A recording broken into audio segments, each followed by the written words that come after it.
Coffee হাউসের সেই আড্ডাটা আর নেই, আজ আর নেই।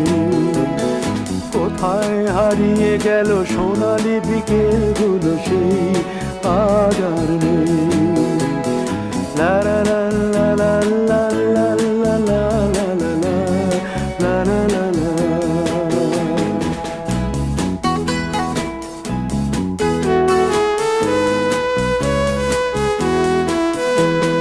নিখিলেশ প্যারিসে, মইদুল ঢাকাতে, নেই তারা আজ কোনো খবরে। গ্র্যান্ডের গিটারিস্ট গোয়ানিজ ডিসুজা ঘুমিয়ে আছে যে আজ কবরে। কাকে যেন ভালোবেসে আঘাত পেয়ে যে শেষে পাগলা গারদে আছে রমা রায়। অমলটা ধুঁকছে দুরন্ত ক্যান্সারে জীবন।